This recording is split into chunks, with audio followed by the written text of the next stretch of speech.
வாழ்க்கையில் நம் கண்ணீரை துடைக்கத்தான் சிலர் நம்மிடம் அன்பு காட்டுகிறார்கள் என்று நினைத்தால் ஒரு நாள் அவர்கள்தான் அதே கண்ணீருக்கு காரணமாகி நம்மை விட்டு செல்கின்றனர். ஆசையை தீர்த்து கொள்ள அன்பு என்னும் ஆயுதத்தை பயன்படுத்தி ஆசையும் தேவையும் முடிந்த பின் ஒரு குப்பை போல தூக்கி எறிந்து விடுகின்றனர். வாழ்க்கையில் சிலர் ஏற்படுத்தும் காயம் ஆயுள் முழுவதும் ஆறாமல் இருக்கும். இங்கு அதை மறைத்து வாழ சிரித்து வாழ்வது போல நடிக்கத்தான் வேண்டியுள்ளது. ஒருவரை கண்முடித்தனமாக நேசிப்பது தவறில்லை. ஆனால் அவர்கள் கூறும் பொய்யையும் உண்மை என்று நம்பும் அளவுக்கு நேசிப்பதுதான் தவறு. உன்னை ஏமாற்றுவதற்கு காரணம் நீ முட்டாள் என்பதால் அல்ல, அவர்களின் அன்பை நீ நம்பியதால் என்பதை புரிந்து கொள். கவலைப்படாதே, உன்னை தூக்கி எறிந்த பின்தான் தெரியும் நீ கல் அல்ல வைரம் என்று. நோக்கம் எதுவென்பதை முதலில் தீர்மானி, அதுவே இலக்கு என்பதை உறுதி செய்து கொள். கையில் பணம் இல்லையே, உடலில் வலுவில்லையே, உதவி செய்ய நண்பர்கள் இல்லையே என்றெல்லாம் யோசித்து நேரத்தை வீணாக்காதே. எதற்கும் பயப்படாதே, தயங்காதே. இலக்கை நோக்கி அடியெடுத்து வை, தொடர்ந்து முன்னேறு. சோதனைகள் விலகும், பாதை தெளிவாகும். நோக்கத்தை அடைந்தே தீருவாய், அதை யாராலும் தடுக்க முடியாது. பிடிவாதக்காரர்களிடம் வாதாடக்கூடாது, முடிவெடுத்தவரிடம் விவாதிக்க கூடாது, புரிந்து கொள்ளாதவரிடம் பேசவே கூடாது.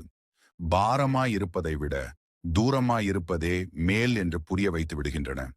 சில உறவுகள் உங்களை புரிந்தவர்களுக்கு மட்டும் நல்ல புத்தகமாக இருந்தால் போதும், புரியாதவர்களுக்கு புதிராகவே இருந்து விடுங்கள். வாழ்க்கையில் உங்களை ஒதுக்கும் இடத்திலும், உங்களை வெறுக்கும் இடத்திலும், உன் வார்த்தைகள் மதிக்கப்படாத இடத்திலும், உன் செயல்கள் போலி என கூறும் இடத்திலும் நீ யார் என்று யாருக்கும் நிரூபிக்க தேவையில்லை. உன் மனசாட்சிக்கு நீ உண்மையாக இருந்தால் அமைதியாக கடந்து செல். அதுவே அவர்களுக்கு மிகப்பெரிய பதிலை தரும். உன்னை விட்டு விலக நினைப்பவர்கள் நீ எந்த தவறு செய்யாமல் இருந்தாலும் ஏதோ ஒரு காரணம் தேடி உன்னை குற்றவாளி ஆக்கி விலகி விடுவார்கள். ஆனால் உண்மையாக உன்னை நேசிப்பவர்கள் நீ தவறே செய்தாலும் அதை பெரிதாக நினைக்காமல் உன் மனதை புரிந்து கொண்டு வாழ்க்கை முழுவதும் உன்னுடன் சேர்ந்து நடப்பார்கள். உண்மையான பாசம் விலகாது, நிலைத்து நிற்கும். வெள்ளையே, நீ நினைக்கும் பிரச்சனையிலிருந்து மீண்டு வருவாய். நிச்சயம் நல்ல நிலைமைக்கு வருவாய். அதற்கு நான் ஏற்பாடு செய்து வைத்திருக்கிறேன். என் வேல் உன் வாசலிலேயே இருக்கிறது. நான் உன் பக்கத்திலேயே இருக்கிறேன். வாழ்க்கையில் நம் கண்ணீரை துடைக்கத்தான் சிலர் நம்மிடம் அன்பு காட்டுகிறார்கள் என்று நினைத்தால் ஒரு நாள் அவர்கள்தான் அதே கண்ணீருக்கு காரணமாகி நம்மை விட்டு செல்கின்றனர். ஆசையை தீர்த்து கொள்ள அன்பு என்னும் ஆயுதத்தை பயன்படுத்தி ஆசையும் தேவையும் முடிந்த பின் ஒரு குப்பை போல தூக்கி எறிந்து விடுகின்றனர். வாழ்க்கையில் சிலர் ஏற்படுத்தும் காயம் ஆயுள் முழுவதும் ஆறாமல் இருக்கும். இங்கு அதை மறைத்து வாழ சிரித்து வாழ்வது போல நடிக்கத்தான் வேண்டியுள்ளது.